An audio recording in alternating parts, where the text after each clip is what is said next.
మీ GIET ఇప్పుడు GGUగా మారింది. 2000కు పైగా ప్లేస్మెంట్స్, IPM, KPMG వంటి సంస్థలతో ఇంటిగ్రేటెడ్ కోర్సులు. UPSC కోచింగ్, అడ్మిషన్లు ఓపెన్. ప్రస్తుతం మనతో పాటు ఉన్నారు బీజేపీ సీనియర్ నాయకులు, అలాగే ప్రముఖ సామాజిక రాజకీయ విశ్లేషకులు డాక్టర్ వకులాభరణం కృష్ణమోహన్ రావు గారు. ఒకసారి ఆయనతో మాట్లాడదాం. నమస్తే అండి. ఈ మధ్యకాలంలో బాగా న్యూస్ ఒకటి స్ప్రెడ్ అవుతుంది. ఏంటి అంటే త్వరలో కర్ణాటక ముఖ్యమంత్రిగా ఉన్నటువంటి సిద్ధరామయ్య గారు బీజేపీలో జాయిన్ కాబోతున్నారు అని చెప్పేసి, అక్కడ DK శివకుమార్ గారు 1-2 రోజుల్లోనే ముఖ్యమంత్రిగా ప్రమాణ స్వీకారం చేయబోతున్నారు. అది చేసిన వెంటనే సిద్ధరామయ్య గారు మీ దాంట్లోకి వస్తున్నారని, అలాంటి ఆలోచనలు ఏమన్నా మీకు కానీ ఆయనకు కానీ ఉన్నాయా? ఎందుకు అలా తీసుకోవాల్సిన అవసరం, మీకు అంత అవసరం ఉందా అక్కడ? అంటే కర్ణాటకలో కూడా పార్టీని బలోపేతం చేయాలన్న ఆలోచనలు ఏమన్నా ఉన్నారా? కర్ణాటకలో ఆల్రెడీ బలోపేతంగా ఉన్నది. యడ్యూరప్ప లాంటి పెద్ద మనుషులు ఉన్నారు. వారి కుమారుడు ఇప్పుడు అధ్యక్షులుగా ఉన్నారు. చాలా బలమైన పార్టీ, ప్రజలకు ప్రియమైన పార్టీ. కొన్ని కారణాల చేత గతంలో ఓటమి జరిగి ఉండవచ్చు, కానీ రేపు అధికారంలోకి వచ్చే పార్టీ మేమే. అక్కడ మా పార్టీయే నాయకుడు, మా పార్టీ సిద్ధాంతమే నాయకుడు. పార్టీని బలోపేతం చేయాల్సినటువంటి అవసరం లేదు. అయితే సిద్ధరామయ్య గారు లాంటి వారు ఒక క్లీన్ ఇమేజ్ ఉన్నటువంటి నాయకుడు. ముఖ్యమంత్రిగా కాకుండా ఆయన ప్రజా జీవితం అంతా కూడా సామాన్య జనంతో గడిపినటువంటి నాయకుడిగా, ఒక బహుజన నాయకుడిగా మంచి పేరున్నది. అయితే వారు రాజీనామా చేస్తారా, శివకుమార్ గారు అవుతారా, ఇదంతా ఇప్పటికి ఊహాగానమే. ఊరికే పత్రికల్లో మనం చూస్తున్నాం. కానీ ఆయనను తీసేయడం అనేటువంటిది కాంగ్రెస్ పార్టీ తమకు తాము రేపొద్దున మాకు అవకాశం ఇచ్చినట్టుగా నేను భావిస్తా ఉన్నా. ఎందుకంటే సిద్ధరామయ్య లాంటి వాళ్ళు ఉండాలి. సరే, నేను ఏ రాజకీయ పార్టీలో ఉన్నప్పటికీ విలువలతో ఉన్నటువంటి నాయకులు అవసరం.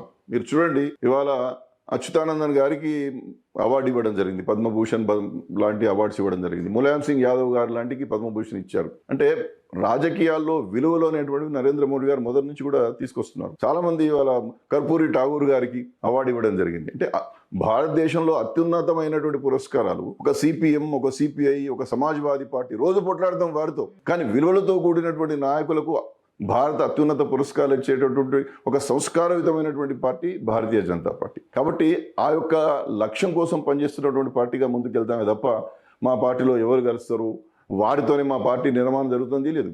మీరు ఎక్కడ కూడా చూడండి, ముఖ్యమంత్రి అభ్యర్థిని ప్రకటించడం ఉండదు.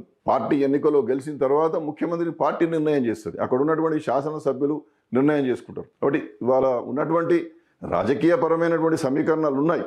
రేపు ఆయన అవుతారు, శివకుమార్ అవుతారు, ఈయన రాజీనామా చేస్తారనేది ఉంది. కానీ సిద్ధరామయ్య గారు లాంటి వారు ఇతర రాజకీయ పార్టీలకు వస్తారా రారా అనేటువంటి దాని మీద అది కేవలం ఒక గ్యాసిప్గానే నేను భావిస్తా ఉన్నాను. కానీ ఈరోజు ఆయన రాజీనామా సమర్పించడానికి ట్రై చేశారు. గవర్నర్ గారిని అందుబాటులో లేకుండా బీజేపీ వాళ్లే ముంబై పంపించారు ఆయన్ని. ఇంకా కొద్ది రోజులు కొనసాగించి చివరి నిమిషంలో ఉత్కంఠభరితమైన సిచ్యుయేషన్లో రాజీనామా ఇప్పించేసి ఇమీడియట్ గా మీ పార్టీలో జాయిన్ చేసుకోవడానికి అని చెప్పేసి కూడా న్యూస్ స్ప్రెడ్ అయింది. ఇవన్నీ ఊహాజనితమైనయమ్మా. ఎందుకంటే గవర్నర్ గారిని అందుబాటులో లేకుండా చేశారని ఇప్పుడు విజయ్ గారి మీద కూడా అదే చర్చ జరిగింది. విజయ్ గారిని ఆయన ముఖ్యమంత్రి కానివ్వడలేదు తమిళనాడులోని. ఆయనకు అసలు సంఖ్య లేకుండా చేస్తే రేపొద్దున తెల్లవారి ప్రభుత్వం కూలిపోతే గవర్నర్ అనేటువంటి వాడు సంఖ్య ఉందా లేదా చూసుకోవాలి కదా. దాంట్లో కూడా అమిత్ షా గారు లేకపోతే మోడీ గారే విజయ్ గారిని ప్రమాణ స్వీకారం చేయనిస్తలేరని.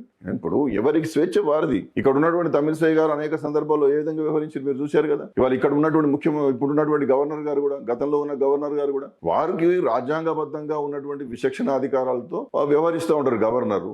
ఆ వ్యవహారాన్ని ప్రధానమంత్రి గారు చెప్పారు, అమిత్ షా గారు చెప్పారు, అందుబాటులో లేకుండా చేసినది. ఇవన్నీ ఊహాజనితమైనటువంటివి. ఈ ప్రతిపక్షాలు ప్రతిష్టను తగ్గించే ప్రయత్నం, భారతీయ జనతా పార్టీ పూర్తిగా ఆధిపత్యం చేస్తుంది, ప్రజాస్వామ్య పోగొడలో లేదనేటువంటి ఒక తప్పుడు ప్రచారం. ప్రజాస్వామ్య పోగొడలు లేకపోతే, సమర్థవంతంగా గొప్ప పరిపాలన అందించకపోతే రేవంత్ రెడ్డి గారు రోజు పోయి కలవగలుగుతాడా? రేవంత్ రెడ్డి గారు ఎన్నో ఢిల్లీ పోయినా రాహుల్ గాంధీ కలుస్తలేడు, కలవలేకపోతుండు. అపాయింట్మెంట్ దొరుకుతలేదు రాహుల్ గాంధీ. ప్రధానమంత్రి గారిది దొరుకుతుంది. అందరు కేంద్ర మంత్రులను కలిసి రాగలుగుతారు. మొన్న కూడా రేవంత్ సపోర్ట్గా ఉంటా అభివృద్ధిలో అని చెప్పి ప్రధానమంత్రి గారు చెప్పిండ్రు.